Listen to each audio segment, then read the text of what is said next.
All right, this is the Psychotic Strength Podcast. This is Tyler Toby Townsend and This is Jeff Peterson. nice man. Well, I appreciate you being here. Thanks for coming. So we're gonna hop right into it. Do the gym updates. Mine's been pretty consistent. I'm doing okay. Again, I'm doing weight loss right now. First time in like 15 years. Uh-huh. I'm down like 35 pounds, which is pretty decent in about 4 months. Dude, 35 pounds is a lot. Are you serious? Like, Yeah, actually? 35 yeah. is the real deal. Yeah, man. So it's really just been diet. I took gluten and dairy out of my diet. Dairy Uh-huh. messes me up, and then gluten just has made me find new ways to eat things, healthier ways, better ways. And I'm a Yeah, big pasta eater, so it's been helpful. It cuts back on sweets a lot too. I've noticed that. I'm like trying to figure out how to get some sweets in with no gluten. sure. Sure, you just had to stumble your way through Halloween, I suppose. Oh, I ate all her candy. I ate all my daughter's candy. That's for damn Never sure. mind, here we are. You know what's interesting? Because the same thing happened. Little girl goes around. It's free, but we're in Minnesota, so it's actually pretty cold. She fills up the bucket. She forgets about it the next day. So what happens? Mom and dad just here and there kind of pick away at it. But she's only 3.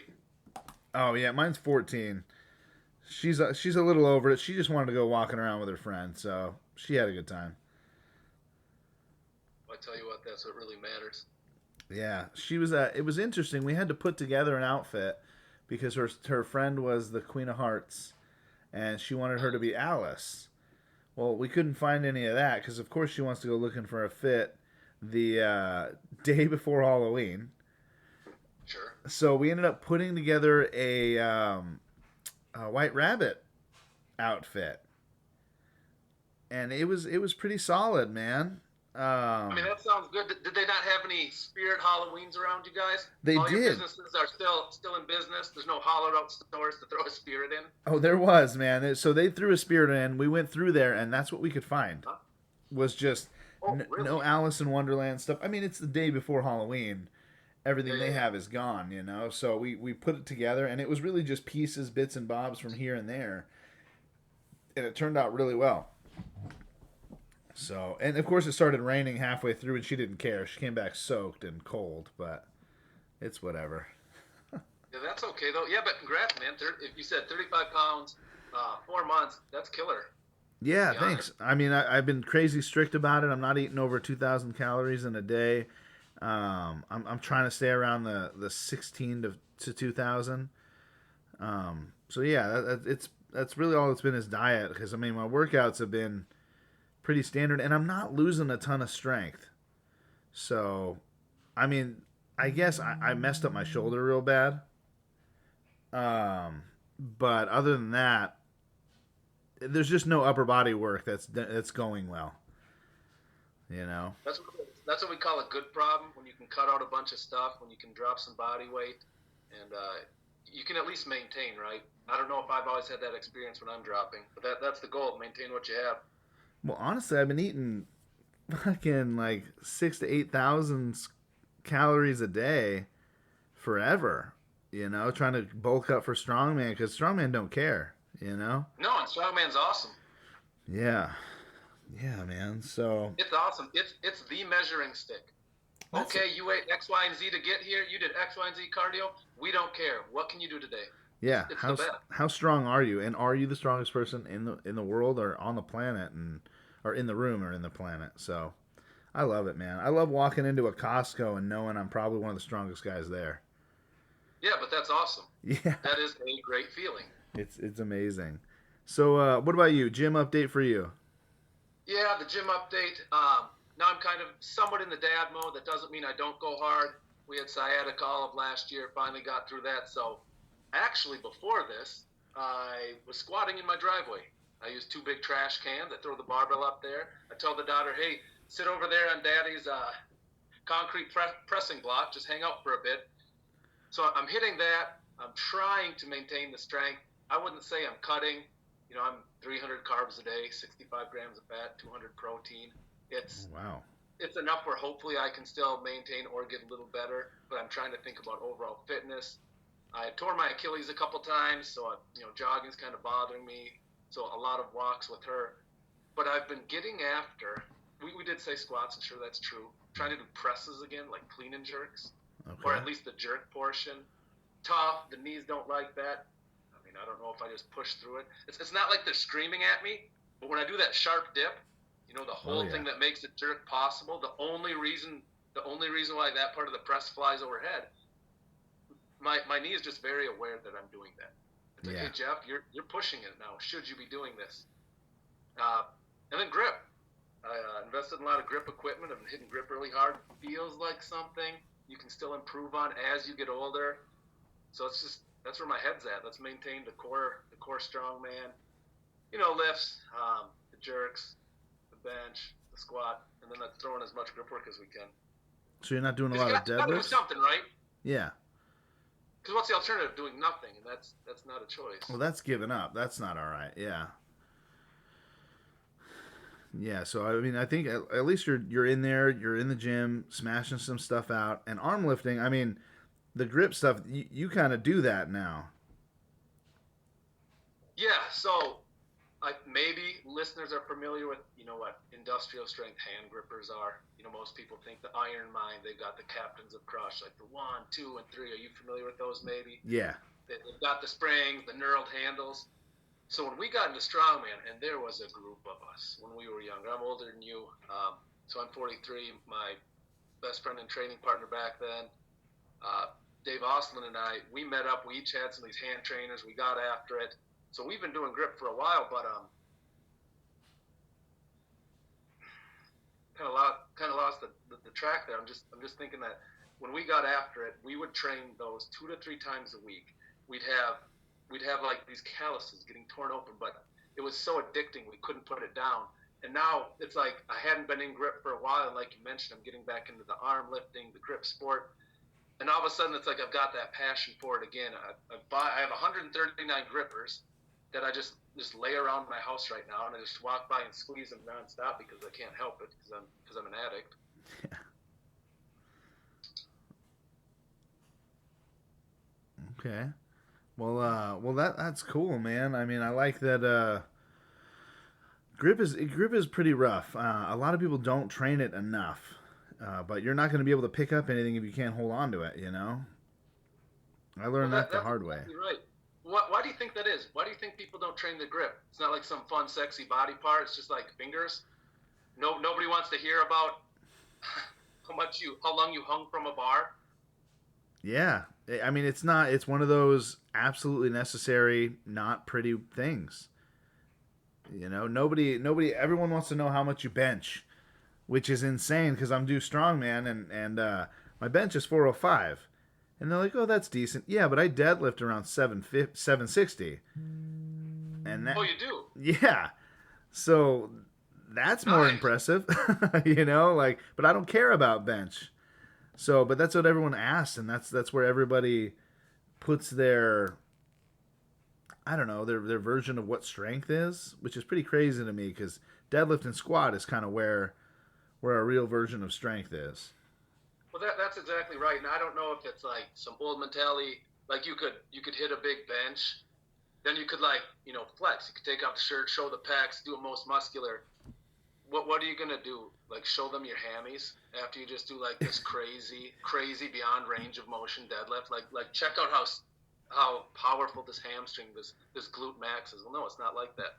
What are you gonna do after you hit some what the Thomas Inch dumbbells are? Like, let's say somebody picks that up. What are you going to flex your fingers after that to the crowd? Yeah. So everyone's like bicep veins, chest, striations. Man, that's as old as time. That's what everybody always cares about, those things.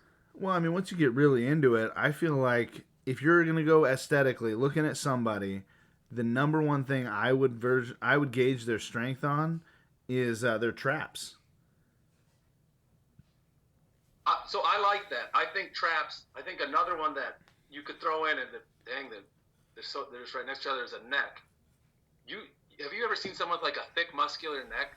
Yeah. That wasn't badass. Seriously though, it's like, well, guy, don't really want to mess with that person. I don't know what they did to get that neck, but you don't just have those. They did something. Yeah. So, traps are super badass. How do you work a neck? Besides those weird like net helmet pull things. You know what I'm talking about? Yeah, man, it's super tough. Coach always had us in high school. You'd like partner up.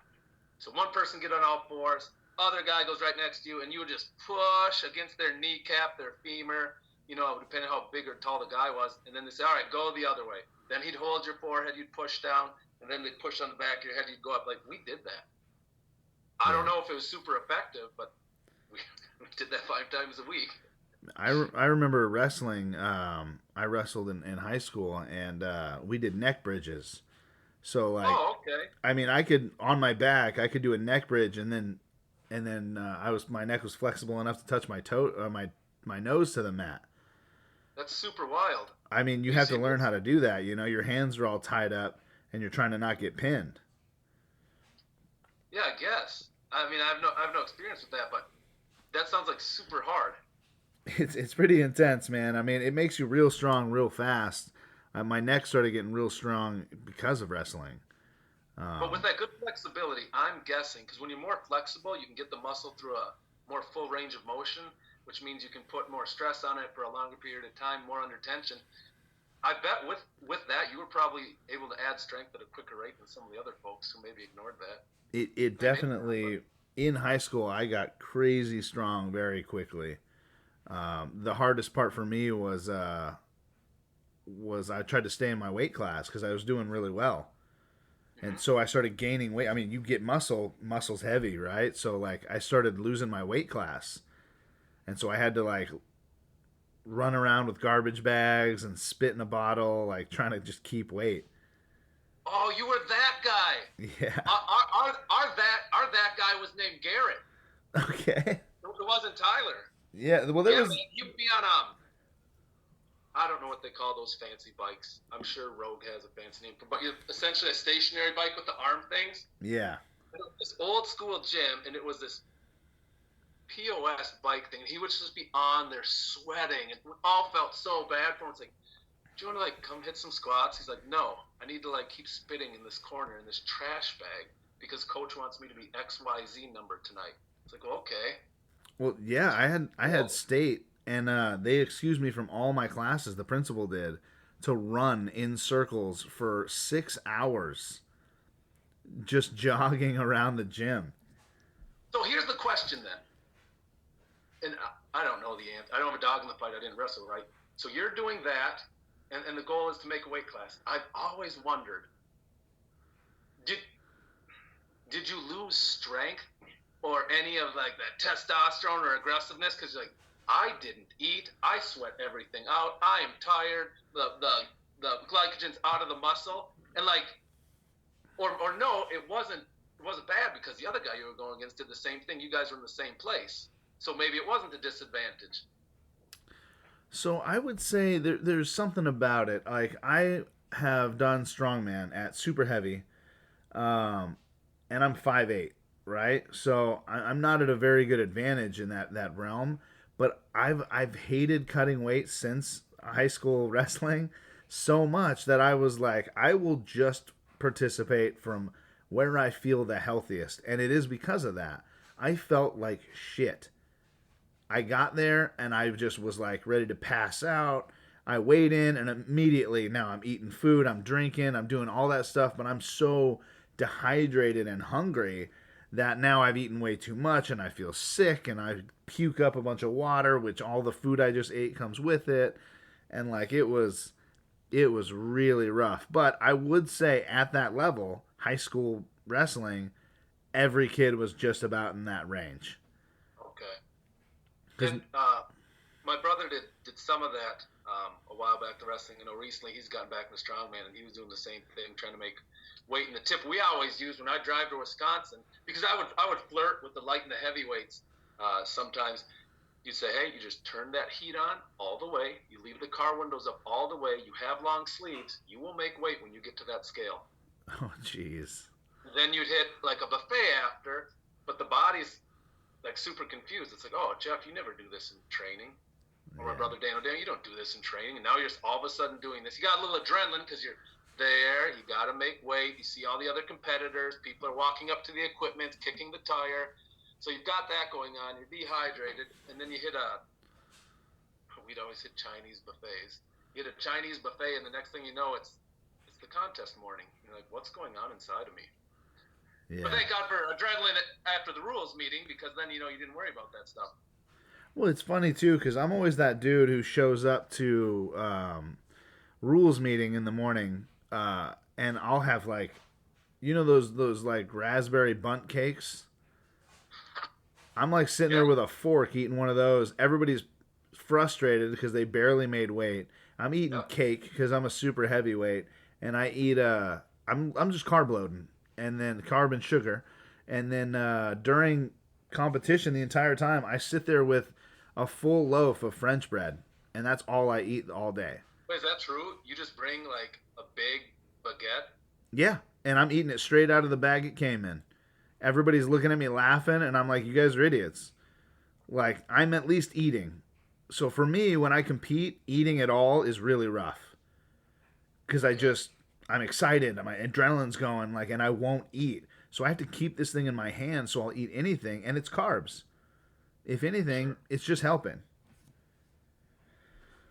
Yeah, we thought we were reinventing the wheel. This was a while ago when we'd bring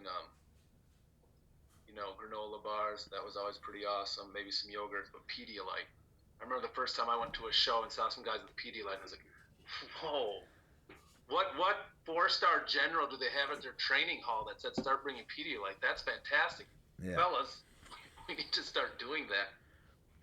So Well, I had a buddy who makes this crazy concoction out of like Gatorade and a bunch of amino acids and everything. But this guy cuts like probably 20 pounds, like water, like everything before a competition every time, and then reloads back in at least 10. really, Like, I'm talking in 24 hours, this guy has perfected a way to load in like 10 pounds. I It, mean that's impressive. it's impressive, but I gotta say, I love my buddy to death, but I feel like that's one of those reasons that it just never was taken first place. He's overworking in the gym, and then he'd come in and he'd do such a cut to do well at a lower weight, right? But you feel like shit, and that wears on you. This is an all day event. If you were going up there for 5-10 minutes and going home, sure, why not? But like this is hours we're sitting here waiting for each event to happen. Well, and sometimes, depending on the season, depending on the venue, depending if the shade, depending if it's sunny, depending if it's humid, depending if it's just rained, Right. the conditions aren't always great. So if you're already depleted, and let's say you're depleted, and I'm speaking more from a lighter guy stance, where normally overhead wasn't always our favorite. Um, by the second half of a career, if you can call it a career, I was doing like the heavyweight pro shows, or some of them in Canada, and the problem I had was I know I'm going to get my shit pushed in on this first event. It's Yeah. the overhead. I just can't. Thank God we're carrying something later. So, if you back that up and you actually went through all that to cut weight, to cut body weight to make a class, and then it was a hot, humid day and it's moving slow, and that first day didn't go well, do you know how messed up you are in the head? Because you're already depleted. You already bombed the first event or finished near the bottom, which really doesn't matter because there's 5 or 6 events total. So everybody's going to have a bad event. You can make it up for sure, Right. but it's just so important. I don't know. I tried not to do any of that cutting. I wanted my head absolutely screwed on the whole time. I didn't want to have to play the game where I started feeling sorry for myself and things didn't go well, or thinking about food the whole time after. So Yeah, I go as far. I believe the head game thing is a really big deal because I go as far as wearing a singlet. Just so when I'm bending over, I'm not thinking, is my ass hanging out? You know what I mean? Like, is everybody seeing my butt crack? Like, sure. so really, just even that one little thing that's out of my brain that I don't have to worry about helps. So, Yeah, everybody's got their process. You find a way to simplify life, to simplify that vision that day, so you just honed in. And for you, it was a singlet. yeah, I guess we'll a talk about singlet that. and French bread and cake. Yep. Well, that's a lethal combination. I just liked having even if there was no music, just headphones in, because it would do one of two things. It would deter people from thinking, "Looks like that guy wants to have a conversation with me." I don't want to have a conversation with you, like Yeah. at all. I probably didn't drive 20 minutes to get here. Probably had to fly. or hotel or drive far or fees. And back then, resources were a little different. And then it would just allow me to focus on what I actually thought was important. And it wasn't competitors talking to me. It just wasn't. Now I say that knowing when I do a grip contest, I'm way more laid back. It's not that I don't take it serious, but strongman, like, that was everything for way too long. Yeah. Yeah, now you can kind of go somewhere, you can BS with the fellas, you can see you can squeeze something the hardest or carry it or pinch it. Yeah, it's definitely there are some people like that. I'm very social. Like if I sit there, I'd get too much in my head, and it's just not going to go well for me. I'm overthinking everything, so I have to like clear my head out, and I'll just walk around and talk to everybody about everything. Sometimes I'll be like, "Oh, it's my turn," you know what I mean? Sure. Well, and you go to a meet. So if you go to a decent sized meet, there's 30, 34 guys, and whether you're helping, staffing, judging, emceeing, there because of training partners, there because it's at your local town festival, there because you just enjoy watching people getting after it. It's interesting because you see a little bit of everything. You see people, it's their first time, who look super nervous and are kind of, watching the people who maybe know what they're doing, trying to pick up some tips. You see, they're always there. They don't always win. The super cocky guy, super flared out lats, super everything, who just, they're going to crush one or two events, the super stationary, but then they forget partway through that it's actually strongman, where movement is a thing and athleticism is actually a thing. And then you'll see the people that, yeah, they're more social, they're hanging out. And then you'll see some people who maybe have hats on, who pull it down all the way past almost their eyes, and they're just sitting there in their chair, just waiting. And, hey, wife, girlfriend, friend, tap me when I'm 5 minutes out. Okay, tap me when I'm 3 minutes out. Okay, hold my headphones. Boom, and it's go time. It's awesome, man. It's its own little world. It's its own little niche. Its own little community. It's the real thing going there. When you're in like that bioverse and you can just see it all and pick it apart. I mean, the community that's been hit on so many times on this show is just how welcoming and amazing strongman community is. Everybody's just so cool to each other, and even if that guy is sitting there, headphones on, doesn't want to be bothered, usually you can tell, and you're not going to bug the guy. But afterwards, after the show's over and everybody's chilling out and calming down, that guy's probably great. Correct. Isn't that the case? Because he's got the adrenaline, the emotional dump of walking around looking like he has a stick up his butt the whole time, just because he's super focused or dialed in, getting Right. amped up. But as soon as you can just get that off your chest and get the picture with all the other people, or sign and exchange a shirt, or do all those things, or say, hey, where do you train? Hey, I passed through there. Do you ever want to hang out? Do you want to hit some stones? Do something like that. I've got a very my first I mean, I don't know the order you want to run in. We do it your way, but I've got a super interesting story. The first time I ever trained a strongman thing that kind of feeds right into this. Hit it, dude. Let's hear it. So I'm in high school. Weight room is everything. I'm graduating. I'm like, well, football was okay. Lucky enough, to be like the captain and got some other different awards.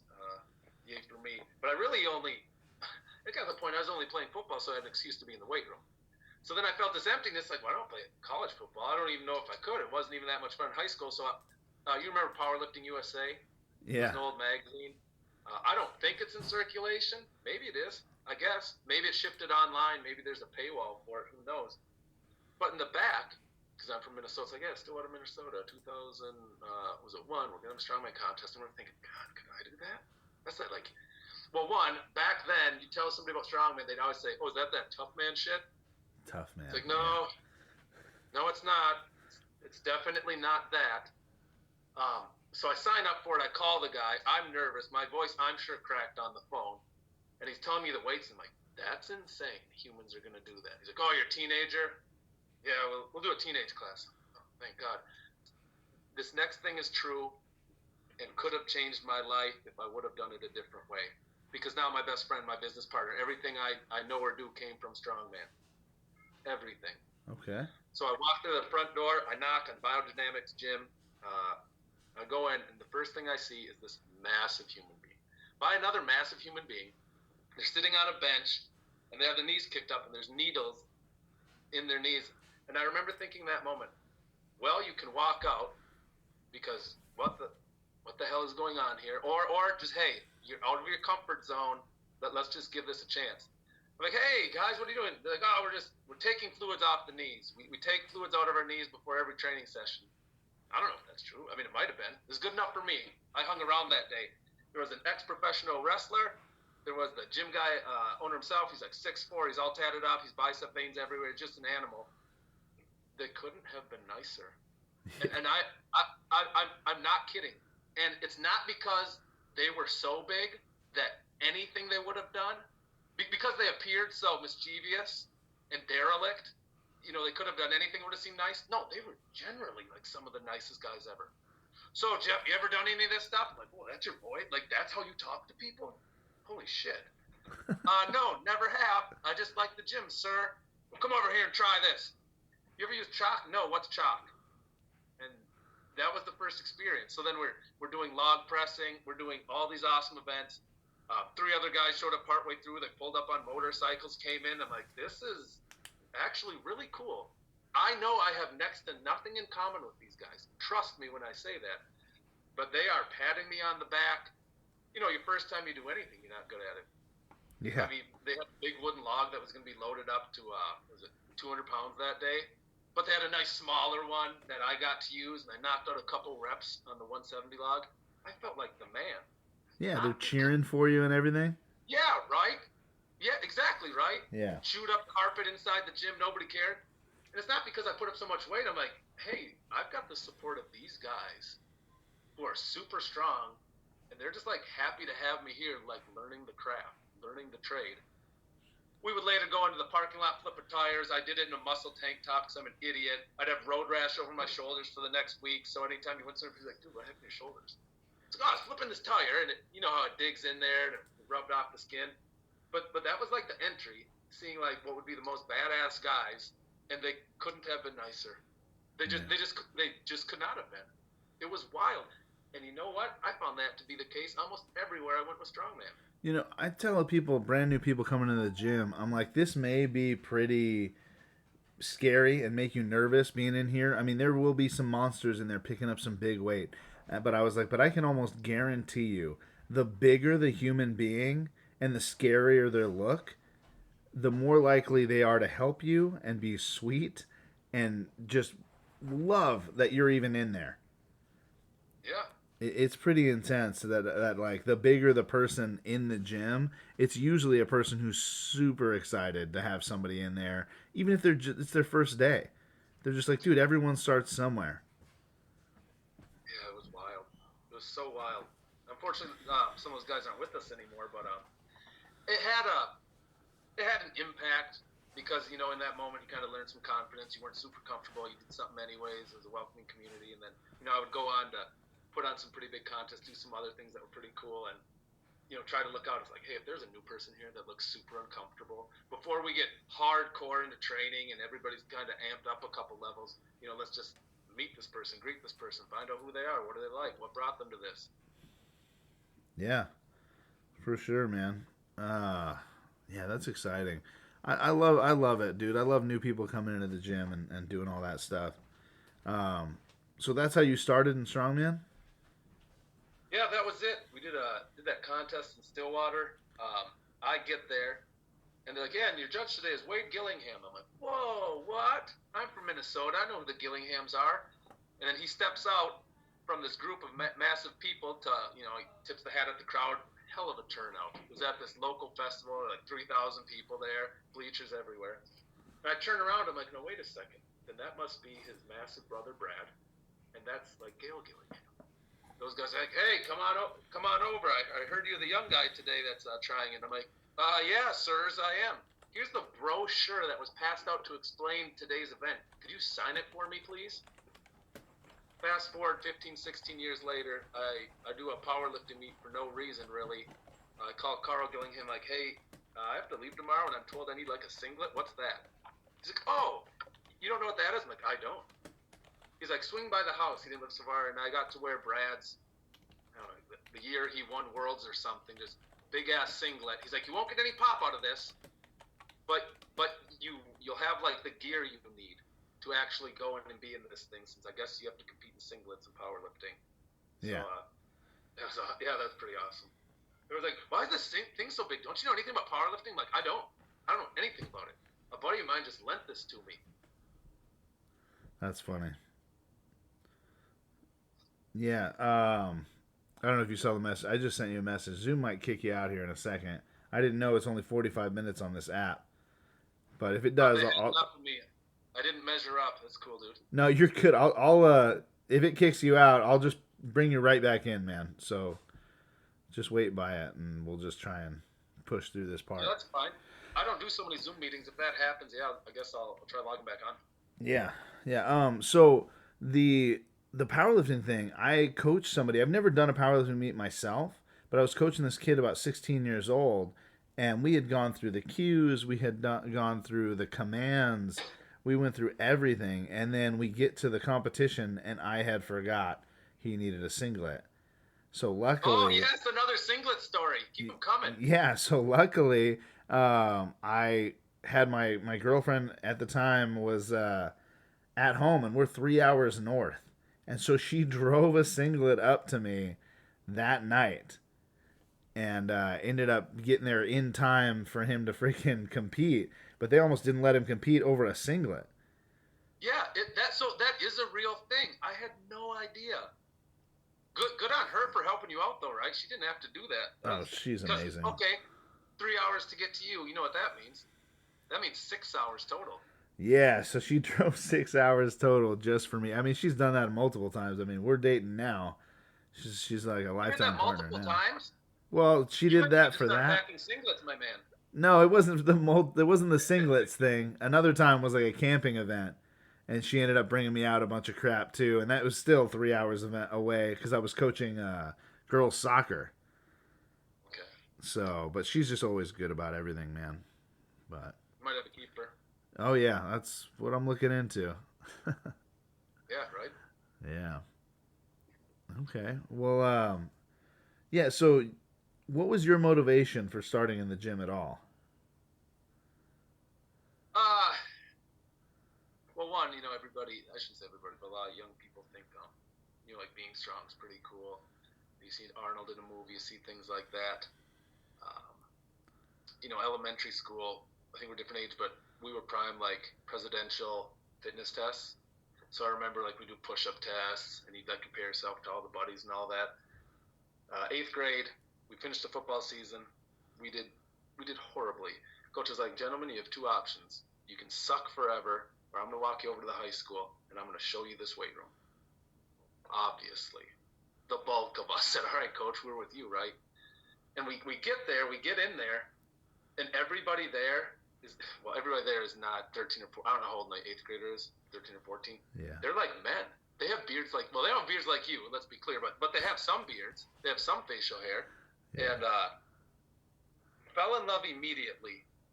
It was interesting because, certainly not the only one, but rougher-ish upbringing, just a lot of anger from seeing things, from receiving certain things.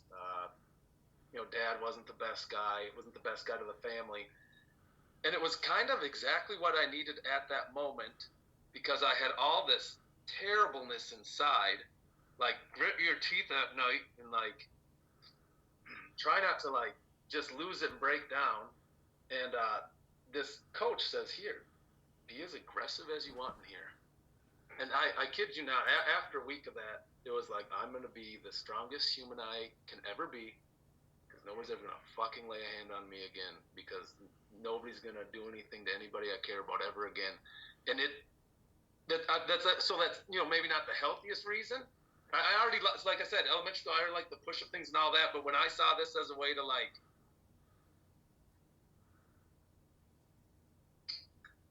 take care of myself and to be all right going forward, I would lift as hard as I could every day, no matter what, no matter the weather, no matter if the late school bus wasn't running that day. That's what got me in there. Or well, coach got me in there, but that's what kept me in there, right? Yeah.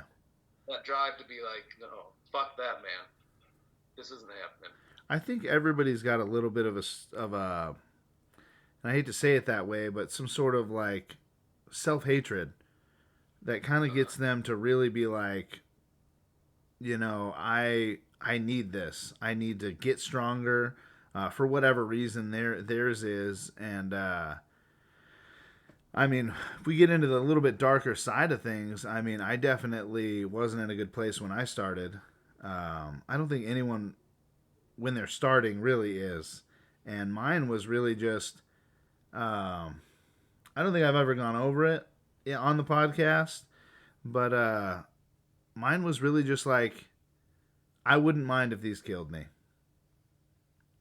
And that's what pushed me to go heavier and heavier and heavier. And I was like, at least it won't be me doing it.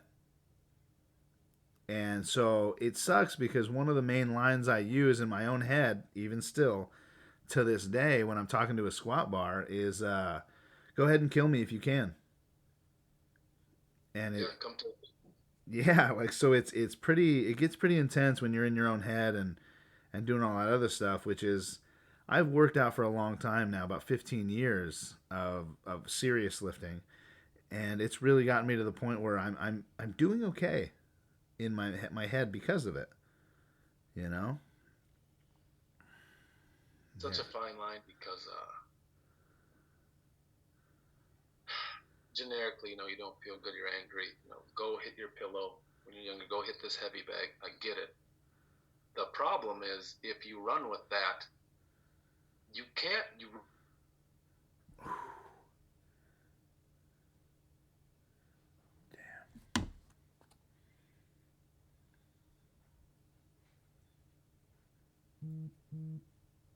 Oh no. Well, sorry everybody. Hold on.